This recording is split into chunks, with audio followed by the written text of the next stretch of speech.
Hi, my name is Robert Künnemann. This talk is on accountability in the decentralized adversary setting. It's joint work with Deepak, Garg and Michael Buckes. Some security protocols aim at identifying parties that misbehaved during a protocol run. We often speak about the adversary, as if there was only one, but there can be many. We call this the decentralized model.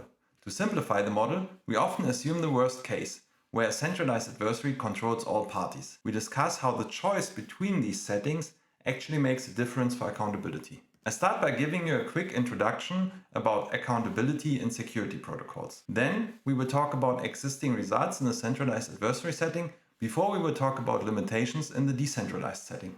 We have a set of agents. A protocol governs their behavior. That means it defines what is normal for them to do. If everyone adheres to that, we're good. But sometimes they don't, and then they break some security property phi that the protocol tries to achieve.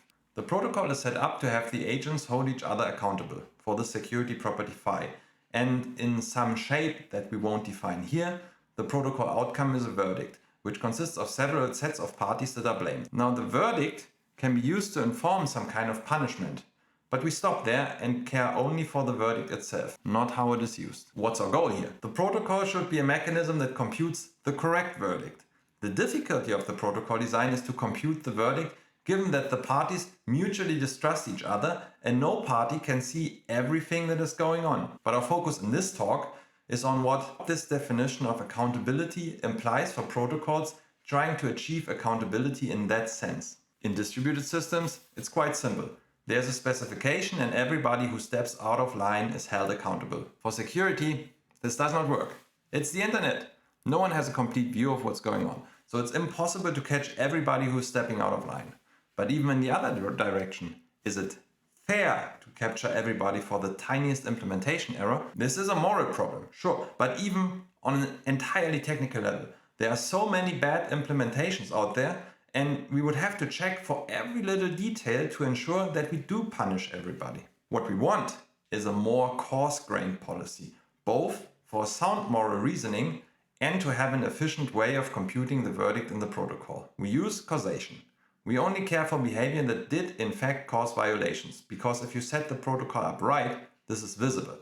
Here's the idea of causation in general. Say I come back late from work. Okay, imagine a year ago when we could still leave the house. And my wife is asking me, why am I late? First, the cause for L has to be a thing that actually happened. A colleague asked for help. When I got to my bike, I saw it broke down and I could not take the bus because it was too late. Second, in any hypothetical scenario where, counter to the fact, one of the potential causes had not happened, I would not have been late. If all these three things had not happened, I would have been in time. Third, a set of causes must be minimal. Even if my bike and the bus would have worked, I was too late already because I talked to my colleague. That's one cause, but there can be multiple causes. In that case, it is a joint cause. Because if I had not talked to my colleague, there would have been plenty of time to take the bus or to use my bike. It's the combination of both causes that would make me late. The set is minimal. If the bike was not broken down, the bus would not matter. Now we transfer this notion of causation to the protocol setting. Our slogan is simple.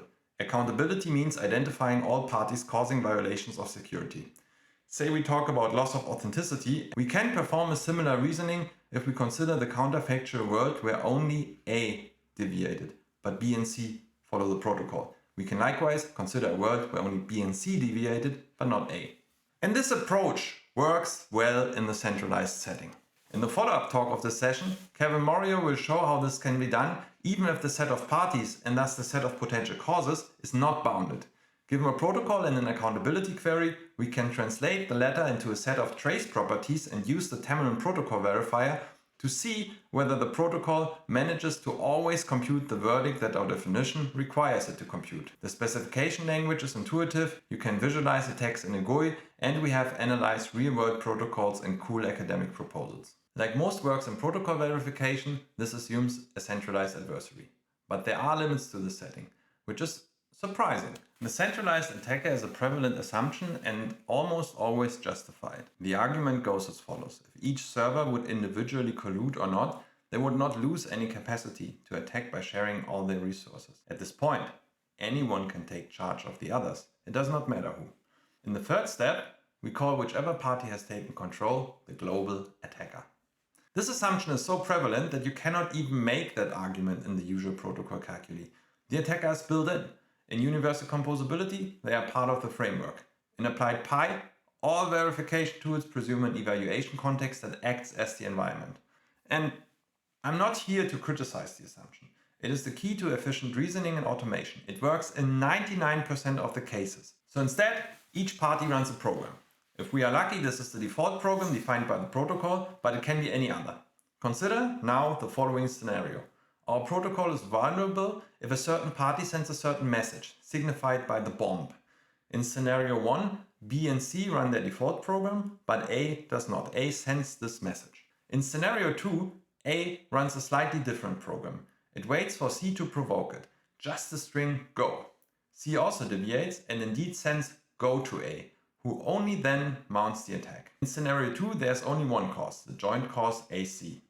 Note that anyone can derive the provocation message. The trouble is that we can never distinguish these two scenarios unless either we can see all communication, which is impossible in the internet, or we know the code of A. This is not a modeling artifact. If we accept the idea that accountability is the ability to identify parties causing a security violation, then this attack follows. A can always claim that it would only attack because it was provoked. A similar problem occurs in causation outside security. There's the riddle of the gardener and the Queen of England. A flower dies because the gardener did not water it, but there's another cause. Would the Queen of England have watered the flower, it would live. Of course, the world where the Queen does the gardening is much less plausible. Hence, some philosophers start proposing an ordering of words by plausibility. We consider three notions of optimality and require the protocol to give us the optimal verdict. A very relaxed version requires to pick among all possible verdicts produced by the different scenarios that could explain it, given observations, that with the smallest verdict. We can get an interesting guarantee and solve the provocation problem if we pick the following order. We interpret the verdict as a disjunctive normal formula ordered by logical entailment. We solve the provocation problem because the verdict A did it is implied by A and C did it. Second approach assumes that any explanation for our observations, that is, the code the parties ran, is knowledge optimal. Only the minimum amount of information is shared. As A does not need the information in the go signal to produce the bad message, only scenario 1 is knowledge optimal. The third approach extends the second but disallows conditionals.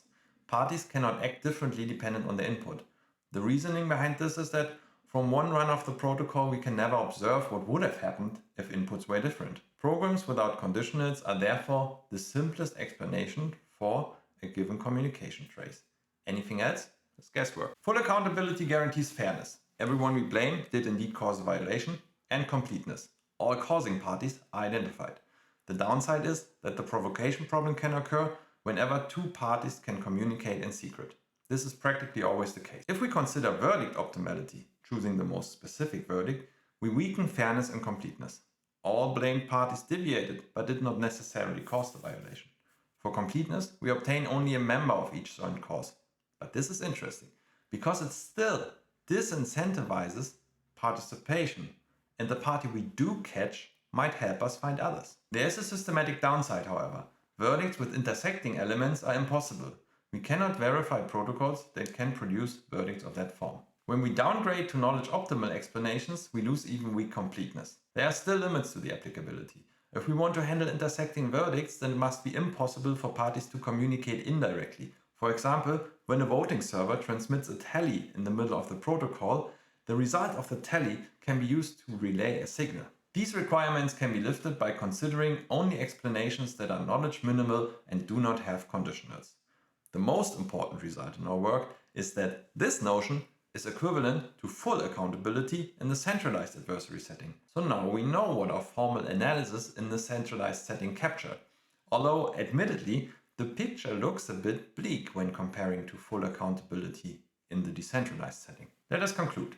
We looked at accountability in the decentralized setting, where accountability means identifying all misbehaving parties, and misbehaving parties are those where the fact that they are deviating is causing a violation. Very surprising is that the centralized setting is not without loss of generality. The good news is we understand it better now. It is exactly equivalent to assuming optimal information sharing and linear programs. When we compare with full accountability, we can only guarantee that blamed parties did somehow deviate, but not more. Verdict optimality can additionally guarantee that we catch one member of each cause, which can be practically very useful. It comes with severe limitations, but when we look at the literature, this is often enough.